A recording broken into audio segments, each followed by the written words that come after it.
आजाद जी, कल मोहाली एयरपोर्ट पर जो कंगना रनावत है, जो अभी अभी नई सांसद बनी है, वो एयरपोर्ट से जा रही थी और अचानक से जो सीआईएसएफ में भर्ती है कुलविंदर कौर, जो पंजाब की एक बेटी है, उसके एक थप्पड़ मारने का मामला आया है।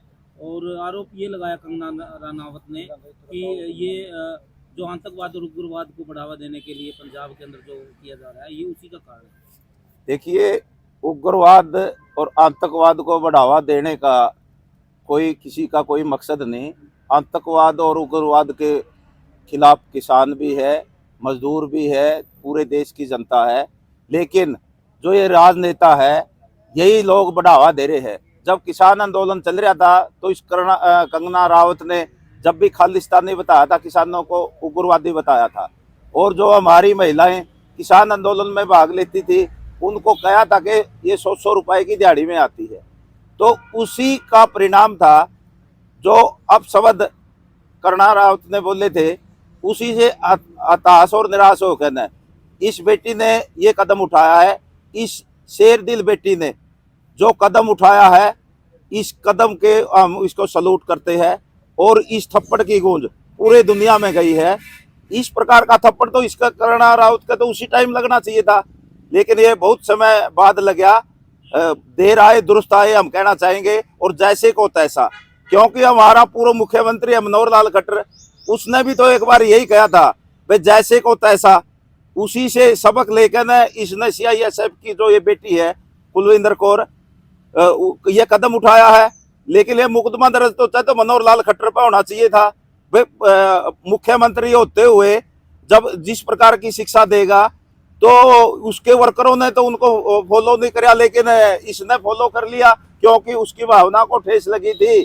जिसकी भावना को ठेस लगेगी वो कौन को तो कदम उठाओगा। इसलिए हम राजनेताओं को भी कहना चाहते हैं कि राजनेताओं भी अपनी वाणी पर संयम लगे। जो ये पहले कह रहे थे, किसान आंदोलन के कुछ राजनेता तो बीमारी भी बताते थे, और कुछ जैसे प्रदेश का उप मुख्यमंत्री था, वो गर्दन काटने की बात करता था फरसा लेकर, मुकदमा दर्ज उन पर को नहीं होया। हमारे किसानों को रोंदा गया था, पत्रकार साथियों को रोंदा गया था, जो वो खुलेआम घूम रहे हैं, उन्हीं को बीजेपी टिकट दे रही है। तो उन लोगों पर होना चाहिए था। जो हमारी खिलाड़ी बेटियां बैठी थी, जो बलात्कारियों का बचाव किया गया और बेटियों को घसीटा गया, उन लोगों पर कोई कार्रवाई नहीं हुई। ये उसी का परिणाम है। देश के अंदर हताशा और निराशा, विशेषकर महिलाओं में। अब ये कदम महिलाओं ने उठाना शुरू कर दिया है, क्योंकि चाहे वो बेरोजगारी की बात हो, देश का प्रधानमंत्री ने झूठ बोली 2 करोड़ युवाओं को रोजगार दूंगा, बेरोजगारी से चाहे वो बेटी नीलम हो, बेटी नीलम ने भी तो इस प्रकार का कदम उठाया था। जब भी उस पे यूएपीए एक्ट लगा के आज वो जेल के अंदर बंद है, उसने कौन सा गुनाह किया है? एक धुआं तो छोड़ा था, युवाओं को जागरूक करने का काम किया था, युवाओं की आवाज उठाने का काम किया था, किसान मजदूर की आवाज उठाने का काम किया था। लेकिन यूएपीए एक्ट लगा के न ये कहाँ का इंसाफ है? जबकि एक धुआं छोड़ना, वो भी संसद के बाहर। ये देखो, देश के अंदर तानाशाही चल रही है, और आपने देखा होगा उस तानाशाही के खिलाफ आज जो सेंसा बना हुआ था, जो कहता था कि मोदी ही सब कुछ है, मोदी है तो मुमकिन है, मोदी की गारंटी है। आज 240 पहले छोटे, आज वो इस देश की जनता ने भिखारी बना दिया। इसलिए इन राजनेताओं ने अपनी वाणी पर संयम रखना चाहिए, नहीं तो ये एक जागृति शुरू हो गया, ये क्रांति का आगाज है। आने वाले दिनों में बहुत बड़ी क्रांति होगी।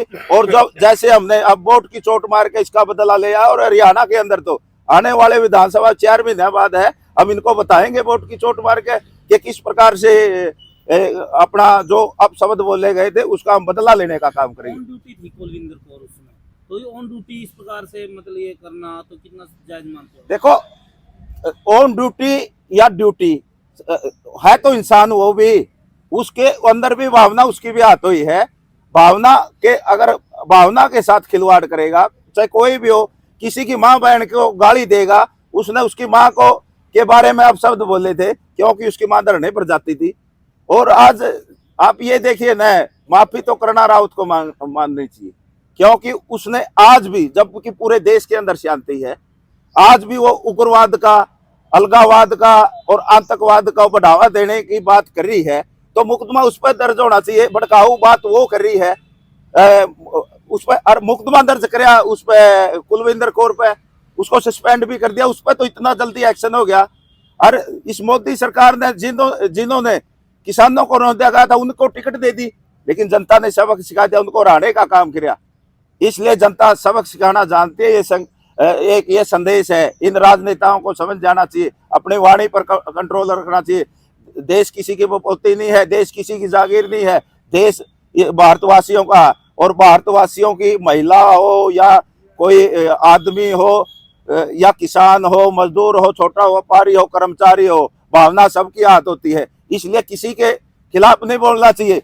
प्रदेश का मुख्यमंत्री, जो पूर्व मुख्यमंत्री है, उसने भी तो कहा था मैं कर्मचारियों को, बिजली कर्मचारियों को फांसी पर लटका दूंगा। क्या अधिकार है उसको फांसी पर लटकाने का? मुकदमा उसके खिलाफ होना चाहिए था।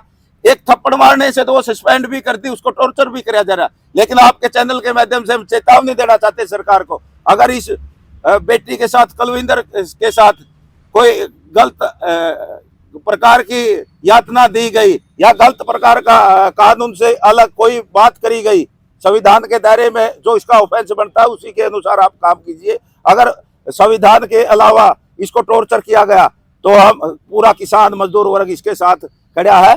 हम ईंट का जवाब पत्थर से देने का काम करेंगे। और हम आज घोषणा करते हैं, हमने मीटिंग करके फैसला लिया है कि बेटी कुलविंदर कौर को बुला के यहाँ पर ऊंचाना धरने पर उसको सम्मानित करने का काम करेंगे। ठीक है जी।